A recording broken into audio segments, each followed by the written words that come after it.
Hello friends, welcome to follow up.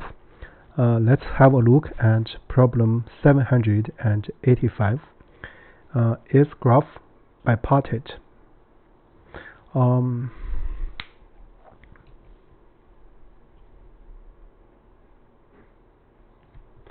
That's the bipartite.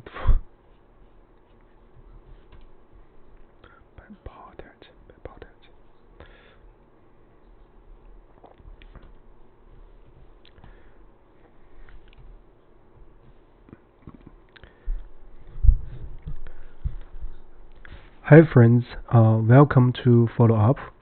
Let's have a look at problem 785. Is graph bipartite?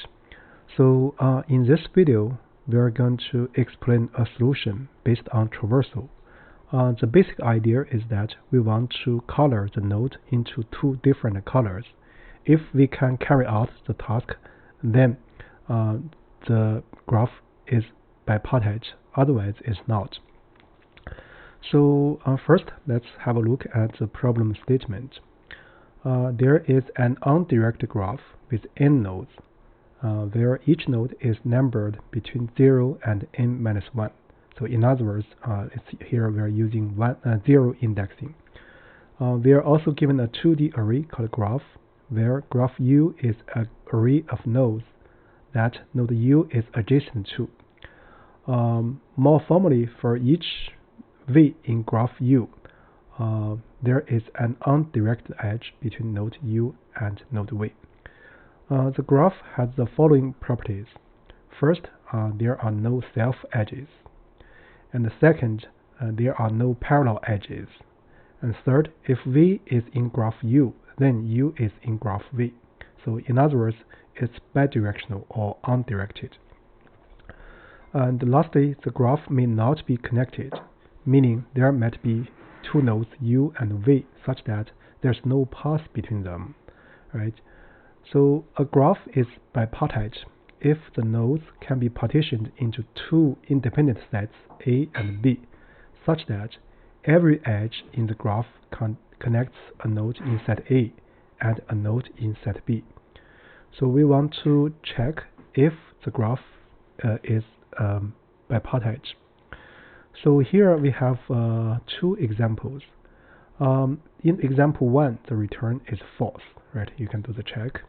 And in example 2, so we can do the partition. For example, if we regard node 0 and node 2 as one set, and 1 and 3 as another, then all edges actually takes nodes from both sets, right?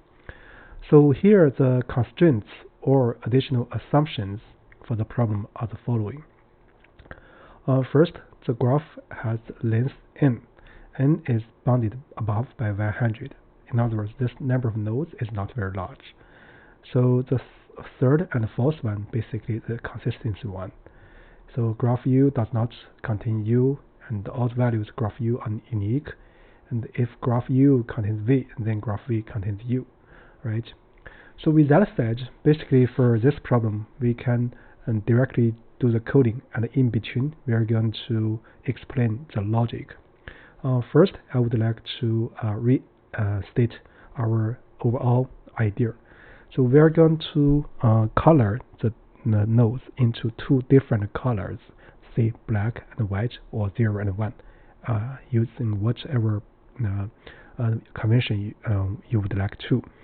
Then we want to do traversal, and then the idea is that so a node and its neighbor should have different colors. If we can do this consistently, so we see that the graph is bipartite, otherwise it's not. So now let's carry out the program.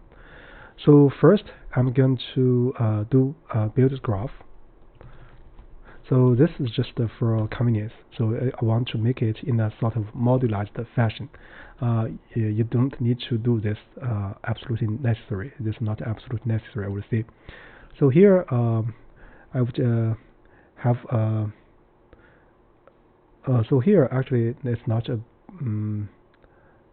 we don't need to build graph because it's already in a neighbor and list adjacency list representation. So here let me do this. So this is the preparation. So first I'm going to have a dictionary. So this dictionary will record the nodes that are already colored. So this is the one. And then we want to write a utility function to do the coloring. So for this I'm going to use a traversal based algorithm, right? Basically the traversal. For this, let's define traverse. So we are going to start from a source, right? And then what we are going to do is that we're going to have a stack. So in other words, if I use stack, basically I'm using depth first based traversal. And then I'm going to color the current source to be say 0. So I use 0 to represent one color and use 1 to represent another one. So if I want the two colors to be different, I just use 1 minus the color, right? So if the color is 0, so then 1 minus 0 will be 1. If the color is 1, then 1 minus 1 will be 0, different, right? And then let's do the traversal val stack. And basically we want to have the current node, this is the stack pop, right? And then what we want to check is if neighbor because the node is this in the stack.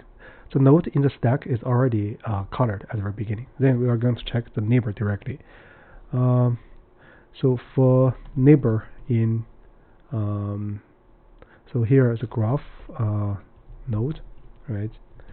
So then if neighbor not in color, right, haven't colored yet, so we are going to set the color of the neighbor to be 1 minus the color of the node, right? That's the color of a node.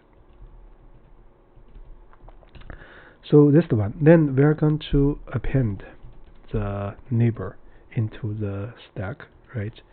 So this is the one. Otherwise, so if neighbor is already in the dictionary color, it means that the neighbor is already colored.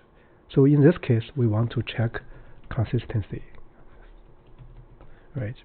So if it's already colored, so and it equals the color of the node, then we are going to return false, right? So if color, the current neighbor, equals the color of the node, then we're going to return false. So if the color and the neighbor they are colored in different colors, we just need to continue to do the traversal, right? So otherwise, so after during the process, if nothing returned, so we're going to return true. In other words, this function basically says that starting from the source and assign it a color, so we can color the corresponding nodes connected to the source consistently, right? Or to be more precise, if we can do the coloring consistently or not, right? If we can do it in a consistent fashion, so we're going to return true. Otherwise, we return false. So here is actually the main problem logic. So after this, now we just need to prepare the return. So for this, first I'm going to get the length of this graph. So this basically tells us we have n nodes from 0 to n minus 1. And then for I in range n, right? So we want to say, so here this color will serve as the overall or the universal set, right? If I not in color, then we're going to do the traversal, right? So let's do a temp equals traverse I, right? So if not temp, in other words, we cannot do the coloring consistently or without contradiction, so we just need to return false.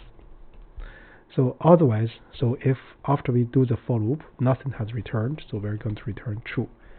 This means that we can do the coloring in a consistent way, or in other words, the graph is bipartite. So with that said, basically this forms a solution format to this problem. So now let's first do a check. Yeah, it passes the first example. So now let's look at the generic case.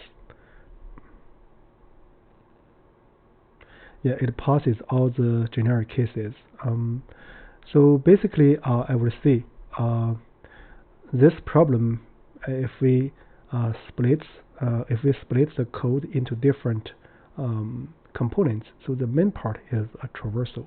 So basically, we want to do traversal, and then in between we're adding the problem logic, that is to do the coloring, and then we prepare the return.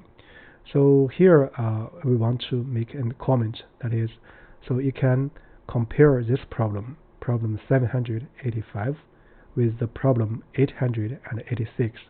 So essentially, these two problems can be solved using almost the same code.